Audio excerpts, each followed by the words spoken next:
Hallelujah. Odofo nyankopon sha no nyo kese. Onyame a ne yem ye na do ye do so enro ye koda e no enwansi ye koda ho. Ye sorry na na batansan kita ye mu. Ye nura wo bre ye pa na nso no pe wa ma wa hoden. Inshonka safurade din kronkron yi. Enedue nso so ye nyankopon ye hye ni onyam. Nia wo ye do so rade nia wo ye do so abra dwene ntiase so. Saudi yankwa ache ye na me nyankopon ama yakwanya te se ya. Ye kanyina ne sa ye nka odin.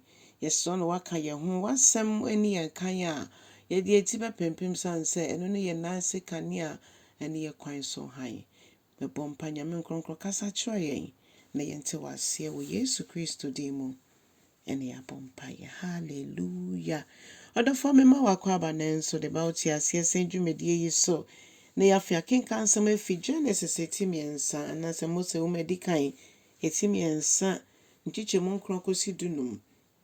Odofo se ya shase fi nchichemu nkron no yehunu se sabre no na Adam ni Eve ma ye boni etie Awurade ama Awurade sifom ebesra omo oba no mu tete na yehu se dia odome Adam edi share Eve se Eve na ye even so they share or no yehu se obia de share no yonko na obi ni hojitum sampa ma yemfum so na onyankopon eka ne so kache ebema ne so kache oba na kache otwiase no nso ese wonso de yefunu ben nante di mfuturo na se ya na wo beye afei ye hwenchichemu dunum no a oseme de otan beto ni oba ne ntem na oba no na ne mu aba ena ebetia wutiri so na wonso waka ne nenti adofonom Kristo Yesu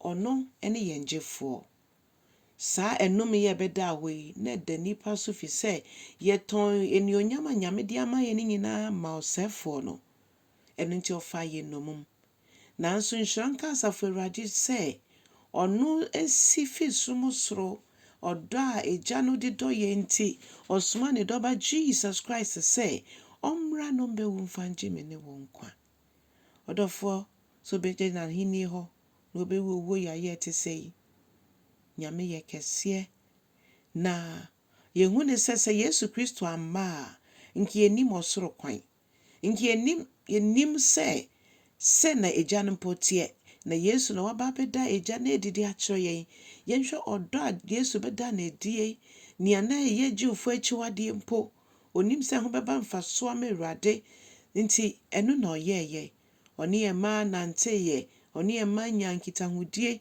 ema bebre na atwe ekro ni enkura ema Awurade ebi de omo futo omo maboso omo sika eboa ne dwumedie ni nyina ne se oni omu di ne yiye Yesu Kristo ebe ye nnome ewo yen ya nemu be hye ya nemu be ye nnome ama menne wo enne yenya ye fa ahudi a Yesu yeda wase bronye ebe ema ne nye bronye bi keke ma ensomobo enfema watene nyame fie ache na susu ho empuntu be na aba nkoso be na aba ye kan ye nka sika nye bibia edie na etumi to sika edie na etumi to sika onyankopon nsam hira na ma nipa ye odefo ne se obi a wade ne ho Kristo ne obi a wafa Kristo a owoda nkwa sa nkwa no sika entimi ento odofo eno na Yesu Kristo aba be predi ama yen brofo ne say he has made a public show of the enemy on the cross eni chosefo ne gine to ne chichedie nyina onyankopon ama yen tumi ewo so enam Yesu Kristo ne wusore tumi no so nia nanka osefo de aba egina yen so no de bubo yetim no de etwitwa yen nan Bible say dodo eje ne no omo egine dindin omo tumi so mo ye nyankopon ma wo ye nyame ba nso wo akwanya no se ne nyame asem aka bia wo de ye adwuma wo ka ho asem ye adwuma eno nti wo Yesu Kristo di mu nyame ba gina waka na fa nyame asem ɛyɛ wo nan se kanea ne wo kwan so han. Emu na Nyankopɔn kyerɛ mu pɔw ma yɛabrabɔ wɔ. Enti enkwati asɛm no. Na afei wosua no na wokyɛn so. Na watwi awie yɛn nso meto nsa frɛ wo bɛka me ho ne adɔfo ho yɛnyi Nyame ayɛ. Let your fire fall dwumadie no eduru so. Wo mpaebɔ ho hia sɛ wontimi mma mpatwɔ bɔ mpae ta yɛ akyiri na yɛmpagya Asafo Awurade din. Yɛbɛhyia wɔ hɔ. Bye bye.